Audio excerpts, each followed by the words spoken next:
has it been like for you so far, being a part of the Browns and being in Cleveland? Man, it's been awesome. Like every day, developing rapport with guys that I got a high level of respect for their game in the league. You know, from Denzel to Greg to Martin to JOK to Dalvin, who I played with in college. You know, Coop I played with in college. I played with Judy and I played with Jed. So, and I actually played with Deshaun back in high school when it was coming up at the opening. So, you know, just to get here and to start developing those relationships right now in OTAs is awesome. Like, the city is awesome in itself. You know, it's a major city with major professional sports, but it has like a college town feel downtown. So, you know, when I do get moved out here, I'm excited to get my family out here, excited to get in the city. But as far as like just the team-wise, I love the organization so far. You know, I always meant to be a Brown. Let's just get that off the top, right? I always meant to be a Brown. But like, it was a few different things. You know, one being Bubba Ventrone. He's like, so he was at Indy when I was in Indy too, right? So when he got here, I was like, I almost came here last year. But, you know, from a business standpoint, I stayed in Indy. And so, you know, I had that connection with Bubba. I feel like I had one of my best years from a specialist standpoint. Like, it's a combination of what the team had, the tools that they had, where I feel I could bring something to the table to this team also, and the coaching staff. And another thing, it's like the Haslams, they really invested in this facility. You know, I've played for 5 different teams, so this is probably the best recovery tools that they give the players that I've ever seen. So that was a big thing for me too, being on my 7th year. Now you're here, yeah, and you talk about your fit. What do you bring? Where do you fit into this defense, and what are we expecting from you on the field this season? What you can expect from Tony is to give whatever is needed, right? So what I bring to the table is a level of leadership, a level of like competition to the room, a level of healthy competition, a mindset, like a winning mindset. Like, I haven't won the Super Bowl in the NFL, but in college I've been to 3 national championships. So I know what it takes to get to that next level of championship football. They can expect from Tony to see a high level of play, high energy, and whatever is needed from me out there, whether that be corner or nickel. So I've been playing corner and nickel, where if anything happens, I'll be out there and we won't lose a step. One of the things that people are also looking at what you bring is that special teams ability. What's your mindset going into this season, knowing that the rules are changing a little bit? The thing I'm looking forward to most is to see how this kickoff and kickoff return game will go in the NFL. Like, we watched it in the XFL, but their placement of the front line and back line was just a little different than what we'll do. So me being a teamer, right, I play kickoff from 40 yards away, being able to move and have a lot of room to work, but now we're 5 yards away from our blocker. So I'm interested to see how I'll come up with plays to get close to the ball and make plays. So it's like, it takes away it's not as taxing because it's not as far a run. So I'm very excited to be the leading tackler in the NFL in special teams tackler. You've already notched it down. Like, this is going to happen. Yes, for sure. What was it about football that made you think, this is what I want to do for a very long time? It was a family thing. You know, my dad played football at Texas Tech and ran track there. My mom played basketball at Texas Tech. That's where they met. My mom's twin brother played football and ran track at Texas Tech. My mom played professional football for the Houston Energy back in the day. So it was something that I saw growing up all the time.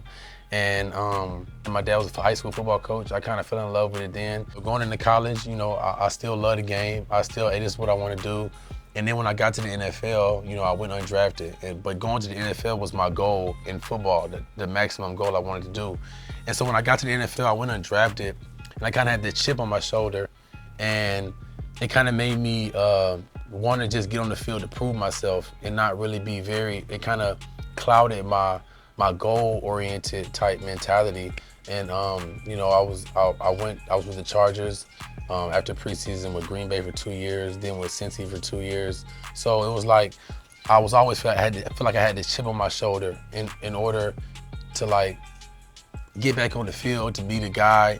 Like, at that moment, them little 4 or 5 months when I was like practice squad, when I was off the field, it was like a reality check for me. I just had my son, that training camp that year.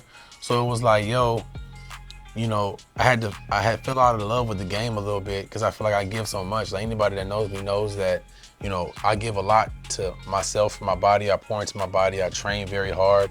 And, you know, I kind of fell out of love with it a little bit. And then when I signed with Indy, I was there with Bubba. I kind of got reinvigorated, like, okay, bet, like, this is another opportunity. And I felt a different level of gratitude being that I was off the field. And, you know, I had goals that year and I attained them. I was like, hey, my goal for this year was to prove to this league, prove to myself that I still am a factor in the NFL. I still have a high level of value in this game, in this sport. And I did that. And then last year, my second year, I was like, okay, let's take another step and prove that I can be one of the best in this sport at what I do, whether that be special teams or corner nickel, right? And I feel like I took a step towards that. And now, you know, being at the Browns, when I got here on my visit, I was welcomed in a way that I hadn't been before in the NFL by a team when I've signed, because I've signed with multiple teams. You know, I got here, my face was on the screens and stuff. I stepped into Stefanski's office.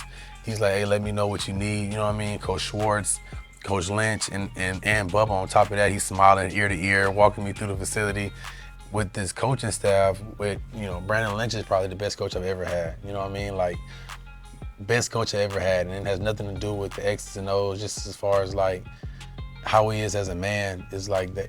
It's unbelievable what type of guy Brandon Lynch is to a player like myself. And like, that's one of the keys to having that confidence, to being able to play free, that I feel like I kind of didn't have before, because I was like, yo, I need to do this, I got to be perfect.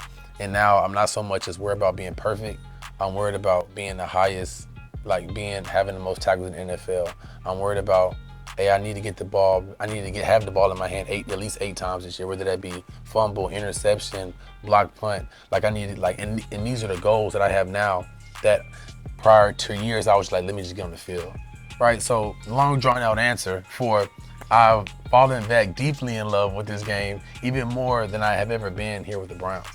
How important is the culture of an organization really in this game? We talk about how much this Browns organization has changed culturally, but as a player, I mean, do you feel that too?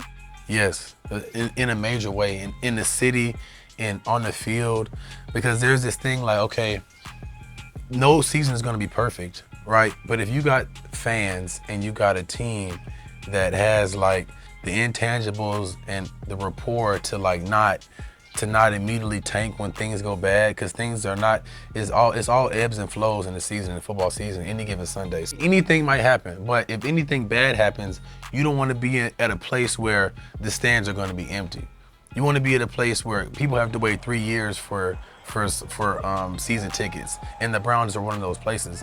They have a amazing history, like an unbelievable history, and like that's really one of the reasons why like I was born to be a Brown.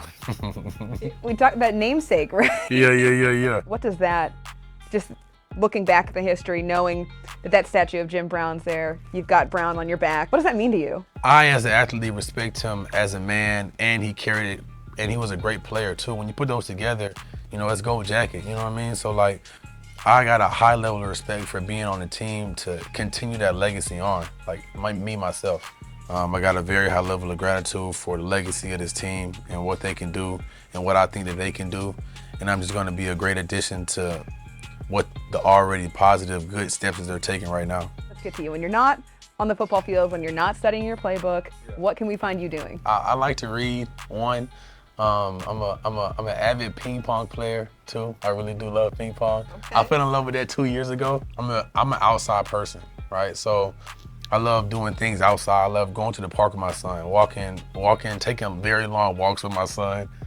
Fishing is something that I love doing, even though he fish, right? But he kind of wants to do things by himself now. He's 2.5. So he's kind of wanting to do things all by himself, and he can't reel things in. He might get a bite, but but it's fun though. Fishing is very fun to me.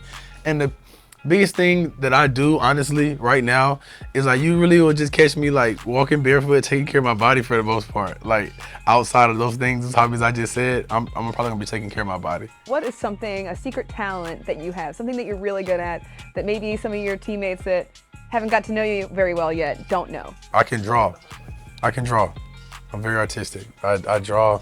I draw like I drew some of my tattoos.